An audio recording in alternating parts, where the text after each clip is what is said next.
তাকে ধ্বংস কৰে। প্ৰথমে অগপক ধ্বংস কৰিলে, এতিয়া UPPLক ধ্বংস কৰিলে। মোৰ বিনম্ৰ অনুৰোধ হাগ্ৰামা মহিলাৰী ডাঙৰীয়া প্ৰতি সাৱধান হৈ থাকক। হিমন্ত বিশ্ব শৰ্মা ডাঙৰীয়াৰ এই ব্ৰহ্মচুৰ এই যে প্ৰভাৱ তেখেতৰ গাতত নপৰে, তেখেতৰ গাত নপৰে, এইটো মোৰ ফালৰ পৰা অনুৰোধ থাকিল। আৰু মই জানো তেওঁ খুব ৰাজনৈতিকভাৱে অভিজ্ঞ, কেনেদৰে দলটো নেতৃত্ব দিব লাগে তেওঁ ভালদৰে জানে। আৰু আমাৰ কংগ্ৰেছ দলৰ 99% আমি যে প্ৰচাৰ চব আমি বিজেপিৰ বিৰুদ্ধে। আমি UPPL আৰু BPF নিজৰ নিৰ্বাচনী বক্তৃতাত তেওঁ দুটা দলৰ ওপৰত আমি বেছি কোৱাই নাছিল। বিশেষ আমি বিজেপি দল লৈহে আমি এটেক কৰিছিলোঁ বা ৰাজনৈতিকভাৱে সমালোচনা কৰিছিলোঁ। আৰু তাৰো কিছু অংশ প্ৰভাৱ বৰ্তমানৰ ফলাফলত বিজেপি দলৰ যে কমি গ'ল। কি প্ৰচাৰ নকৰিলে? 20 তাৰিখটো তেওঁলোকৰ ৰাজ্যিক সভাপতিয়ে ফিল্ডত আছিলে, কি প্ৰচাৰ নকৰিলে? মন্ত্ৰীবোৰতো তাতে আছিলে। শেষত কি কাম কৰে হিমন্ত বিশ্ব শৰ্মা ডাঙৰীয়াৰ ঘনিষ্ঠ মন্ত্ৰীসকল আমি নাজানো নেকি? আমিতো স্বীকাৰ কৰিছোঁ যে যিদৰে আমাৰ ফলাফল হ'ব লাগিছিল হোৱা নাই, কিন্তু বিজেপি দলটো সেইটোও স্বীকাৰ কৰা নাই। তেওঁৰ মতেতো চব ভাল, তেওঁৰ মতে এতিয়া চব NDA। প্ৰচাৰৰ সময়তো তেওঁ নিজেই কৈছিলে যে VCDCয়ে পইচা খালে, সেই সময়তো VCDC UPPL হৈ গ'ল। এতিয়া নিৰ্বাচনৰ ফলাফল এতিয়া NDA হৈ গ'ল। কোনটো সঁচা? যদি UPPLও NDA, BJPও NDA, তেতিয়া BPFও NDA, কিন্তু সেই নিৰ্বাচনী প্ৰচাৰৰ সময়ত VCDC যে পইচা খালে, মাটি ল'বলৈও মাটি পত্ৰ ল'লে পইচা দিব লাগে, তাৰমানে তেওঁ NDA কথা কৈ আছিল। আৰু আপোনালোকে আমাৰ যিমানবোৰ আমাৰ প্ৰচাৰবোৰ চাব, আমি যিমানবাৰ আমি গৈছোঁ, আমি প্ৰচাৰ কৰিছোঁ, আমাৰ 99% প্ৰচাৰ বিজেপি দলৰ সম্পৰ্ক।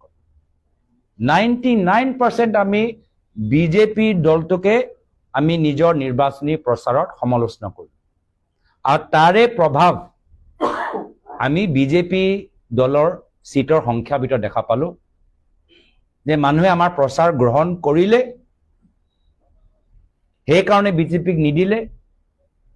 কিন্তু যেহেতু আমি দেৰিকে সংগঠনৰ কাম আৰম্ভ কৰিছোঁ, আমাৰ প্ৰচাৰ দৰেহে তেওঁলোকে ভোটটো দিলে। ভোটটো আমাৰ সংগঠনটো আমি ইমান আগৰ পৰা আৰম্ভ নকৰাৰ কাৰণে আমাৰ নহয়, BPF দলটোক দিলে।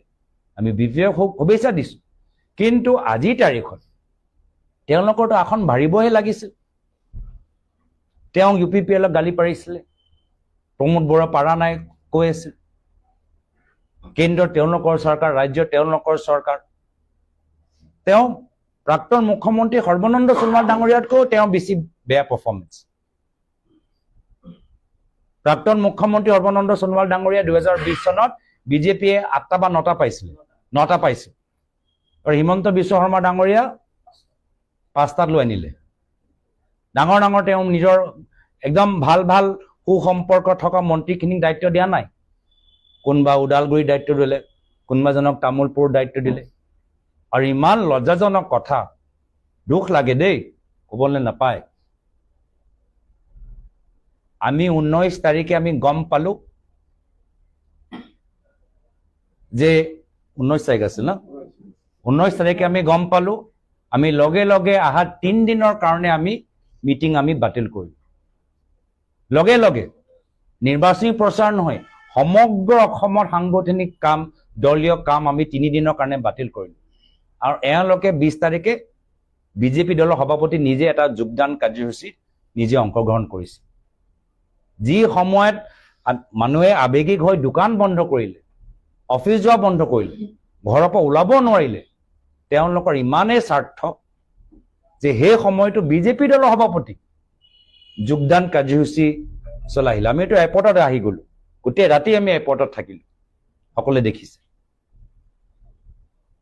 তো সেইকাৰণে মই ভাবোঁ আমাৰ ফলাফল, আমাৰ প্ৰচাৰ, কংগ্ৰেছ দলে যিদৰে বিজেপি বিৰুদ্ধে এটা প্ৰচাৰ যোৱা 2 মাহৰ ভিতৰত বিটিআৰ নিৰ্বাচনত চলালে, সেইটো বিজেপি দলৰ ফলাফলৰ পিছত আৰু এটা কাৰণ যাৰ বাবে বিজেপি দলৰ সংখ্যা